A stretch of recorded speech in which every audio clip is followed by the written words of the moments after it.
और बाइबल क्या कहती है? अपनी पत्नी से अपने समान प्यार कर, अपने पति के अधीन रहे। लाखों घर टूट चुके हैं और आपको लगता है कि आपके दादा दादी इकट्ठे हैं, पर वो है नहीं। माता पिता इकट्ठे हैं, पर वो है नहीं। बच्चों की वजह से साथ रहने का मतलब यह है आप ऑलरेडी डाइवोर्स हो चुके हो, बस पेपर नहीं है आपके पास डाइवोर्स के। बाइबल कहती है अगर पति और पत्नी एक मन नहीं है तो उनकी प्रार्थनाएं रुक जाएंगी। बाइबल कहती है, पौलुस ने कहा तुम्हारी प्रार्थनाएं ना रुके और शैतान का दाव तुम पर ना चले, इसलिए पति और पत्नी दोनों एक मन रहो। यह बाइबल की प्रोफेसी है। एक वचन छोटा सा, अब देखो हुआ क्या। मां की चली कैसे, उसने अपने बेटे को भेजा, स्वादिष्ट खाना बना के उसके बाजुओं पर बकरी की खाल बांध दी, गले पे बकरी की खाल बांध दी। जब वो लेके गया अपने पिता के सामने, उसका पिता बोला ओए इतनी जल्दी कैसे आ गया तू शिकार करके? कहता तेरे परमेश्वर ने उसको मेरे हाथ में कर दिया। झूठ बोला।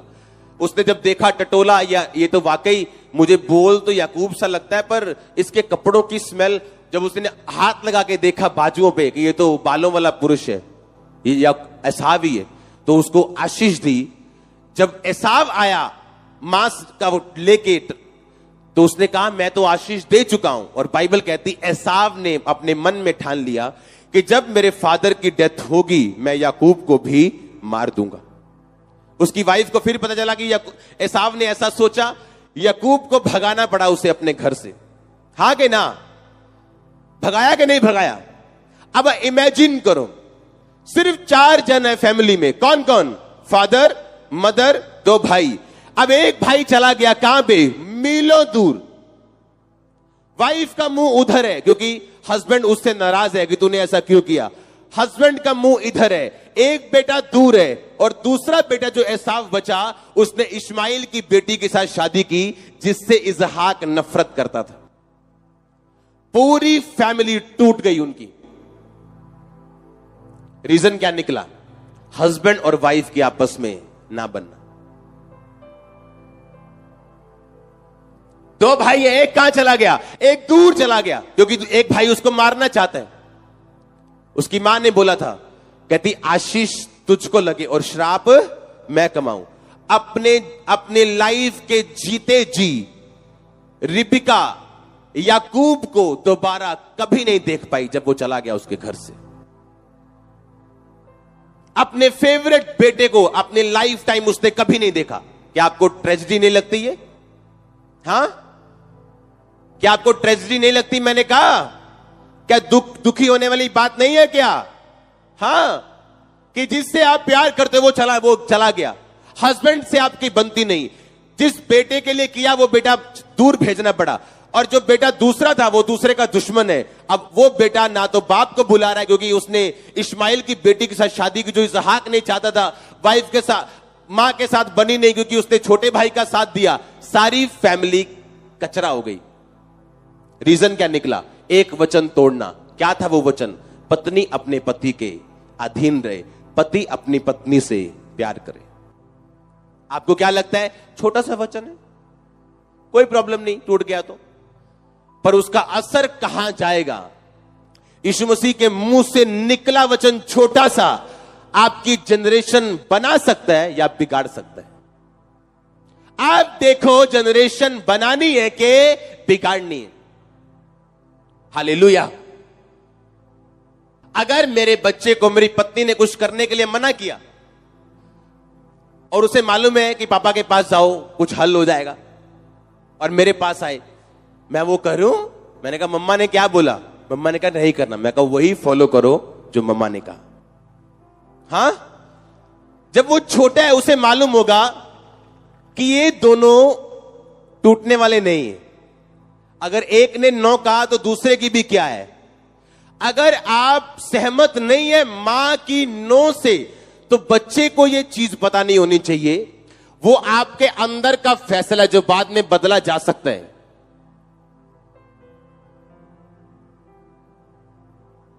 बाप का फेवरेट ये है, मां का फेवरेट ये है, रखो फेवरेट। पर मां और बाप का नंबर 1 फेवरेट वो आपस में होने चाहिए, उनके बच्चे नहीं।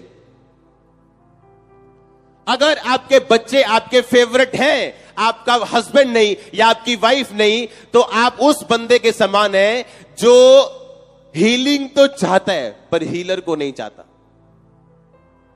जो चंगाई तो चाहता है पर चंगा करने वाले प्रभु यीशु मसीह को नहीं चाहता, जो एक फादर का, एक मैन ऑफ गॉड का मसा तो चाहता है पर उस मैन ऑफ गॉड को नहीं चाहता। कितने मूर्ख है वो इंसान जो अपने बच्चों से तो प्यार करते हैं, पर जिस शरीर से, जिस औरत से वो बच्चे निकले उसको वो नफरत करते हैं। क्या मूर्खता वाली बात है कि जिस शरीर से तुम प्यार करते हो बच्चों से, वो जिस शरीर से निकला है उससे तुम नफरत करते हो। आप ऑलरेडी अपने डिजास्टर की, अपने विनाश की भविष्यवाणी कर चुके हो ये बात करके।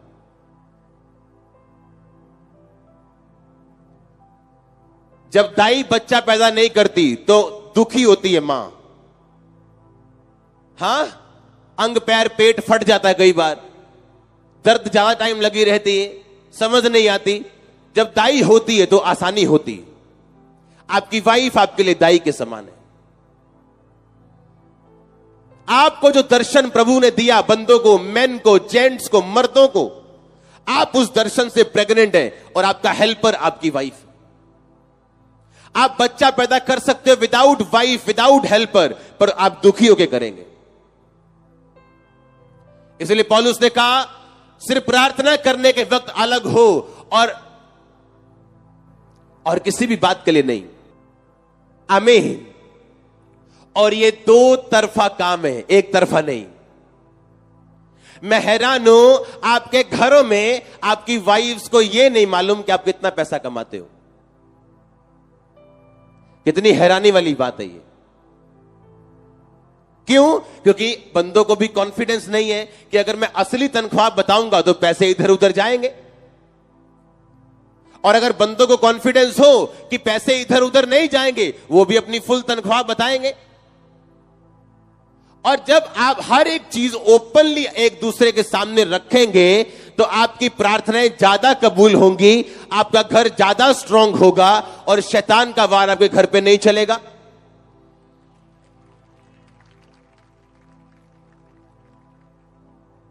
एक गलती क्या थी वो? अपनी वाइफ के साथ कोई इंटीमेसी नहीं है, कोई प्यार नहीं है। मेरा फेवरेट कौन है? एसाव।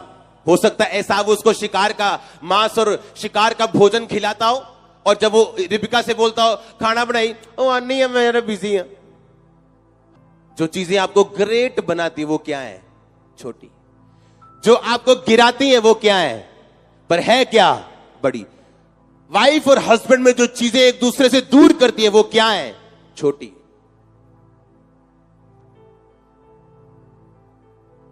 अगर मेरी वाइफ ने मेरे बेबी को ना बोला, वो मेरे पास आके उसे हां में तब्दील नहीं कर सकता। आमीन। वो ना ही है, और उसको मालूम है कि ये मम्मी ने कहा या पापा ने कहा, बात एक ही है। अगर मैंने ना बोला और मेरी वाइफ के पास वो मनाने के लिए गया या गई, तो वो भी ना ही है। क्योंकि हम उससे जरूर पूछते हैं मम्मी ने क्या बोला था, या मम्मी बोलेगी पापा ने क्या बोला था। पापा ने नहीं बोला था तो नहीं है काके। हालेलुया। कितने मेरी बात को समझ रहे हैं? एक प्रोफेसी, वो क्या है प्रोफेसी? कि तुम अपनी पत्नी से प्रेम करो, तुम अपने पति के अधीन रहो, कुछ बातों में, कि सब बातों में, कुछ बातों में। हाँ, जब पेके की बात हो तो फिर तो मतलब देखना तक नहीं, डंडा ऐसे ही है कि सब बातों में। कि जब भाई की बात हो तब भी, हाँ, कि जब अपने भाई की बात औरत करती हो तब अधीनगी नहीं। हाँ, कि सब बातों में। कहता सब बातों में। आप जब एक दूसरे को समझते नहीं, आप औरत को नफरत दो, वो आपको नरक बना देगी। आप उसको लव दो, वो आपके घर को स्वर्ग बना देगी। हाँ, आपके ऊपर है आप क्या देना चाहते हो और क्या लेना चाहते हो। आप उसको बीज दो, वो बेबी पैदा कर देगी। हां, उसमें गुणा करने की शक्ति परमेश्वर ने दी है। हाँ या ना? अब बुद्धि आप में होनी चाहिए कि कौन सी बात हमें, हो सकता है आप किसी और बात पे सहमत हो और वो किसी और बात पे सहमत हो, पर आपकी जो बाइबल सामने खड़ी है वो एक ही बात पे सहमत है। और अगर आप दोनों क्रिश्चियन हैं तो आप बाइबल पे आके खड़े हो जाएंगे। हालेलुया। और इसीलिए तो क्रिश्चियन लोग मरते नहीं। क्यों? अगर एक का दिमाग और है और एक की सोच और है तो आप बाइबल पे आ जाओगे जो एक ही सोच पे है। इसीलिए अगर आपकी वाइफ क्रिश्चियन है और आप क्रिश्चियन हैं और दोनों आत्मा में बढ़ना चाहते हो तो आप ऑलरेडी स्वर्ग में हो। धक्के खाते भी आप आ जाओगे लाइन पे। ओ आमीन, छोटा चर्च। आप मेरी बात समझ रहे हो कि नहीं? ये वर्ड की प्रोफेसी है, वचन की भविष्यवाणी है जो मैं आपको दे रहा हूं। एक छोटी सी बात जो हम मैरिजेस पे सुनते हैं पर कभी ध्यान नहीं दिया। एक छोटी सी बात जो हम बाइबल पढ़ते पढ़ते ऐसे ही गुजार जाते हैं और हमने कभी ध्यान नहीं दिया। इमेजिन करो एक आत्मिक जन। मैं आपको एक क्वेश्चन पूछना चाहता हूं। एक आत्मिक जन इसहाक जिस पे प्रभु का अनुग्रह है,